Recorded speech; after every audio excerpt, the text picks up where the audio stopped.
Welcome back, everyone. It's our policy here not to do endorsements. We don't really editorialize and whatever.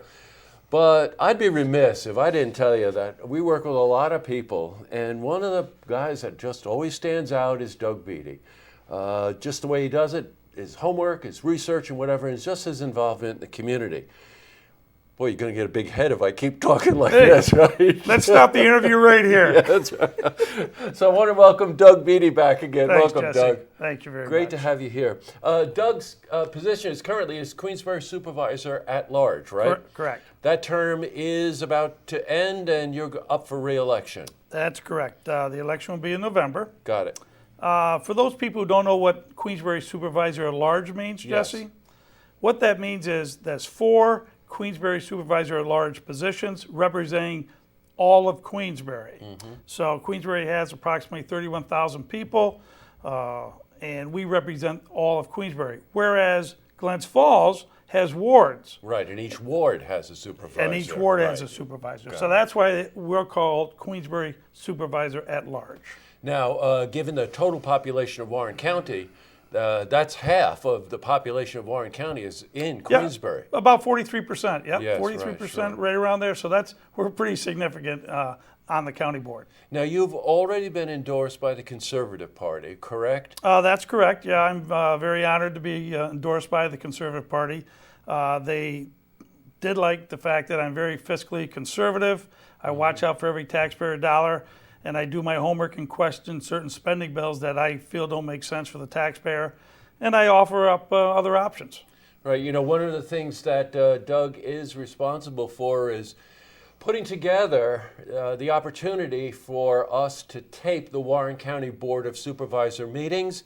And let's face it, Doug, if those meetings are taped, people know those cameras are there, and they really start to discuss these issues, maybe even more than they would so otherwise, right? Yeah, Supervisor Westcott and I ran on transparency. Right. We just felt that the people of Warren County deserve to know more of what's going on in the county and how their money's Right. being spent. One of our promises was we will seriously look at getting outside funding so that we can get Look TV to come in and televise the meetings. Mm-hmm. To me, it's been a godsend because now I get stopped 4 or 5 times a day. Hey, I saw you on TV. I like the fact that you guys are discussing this, discussing that. Right. I didn't know how government worked in that regard. So it's been a godsend in that regard. And the transparency just reinforces what government's all about, which is everybody should know what's going on with their money. Well, you know what? And Doug is very outspoken. When you talk about fiscally responsive, now I just want to back up. There are 5 people running for 4 positions. There will be a primary. A Republican primary. The top 4 vote getters will then be endorsed by the Republican Party for the election. That's correct. Correct. September 10th is a primary. Okay. There's 5 people running on the Republican primary, which they'll take the top 4 vote getters.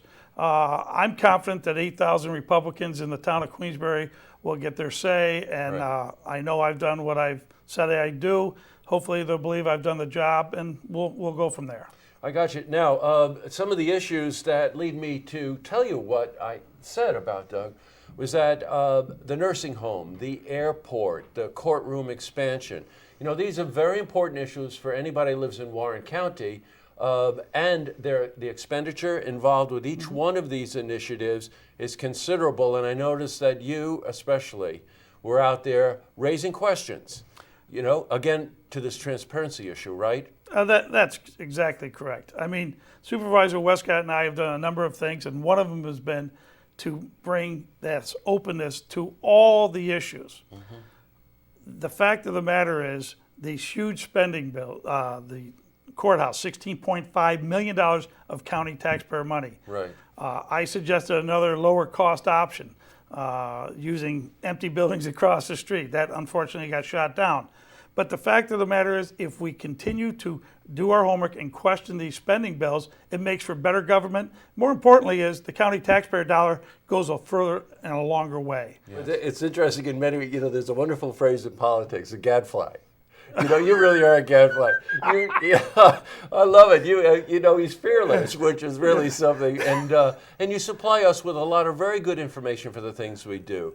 So, Doug, the best of luck in the primary. The primary is September 10th. That's Correct. a Thursday, by the way, That's a Thursday right? this year. Unusual. Yes. Very unusual. And get out there and vote. I think 5 qualified candidates are running on the Republican line. 4 will be selected, then to be endorsed in the general election, which is in November. And Doug, you've already secured the conservative Correct. line. So, and by the way, you know, if you're out there and you're running for office, you can contact us.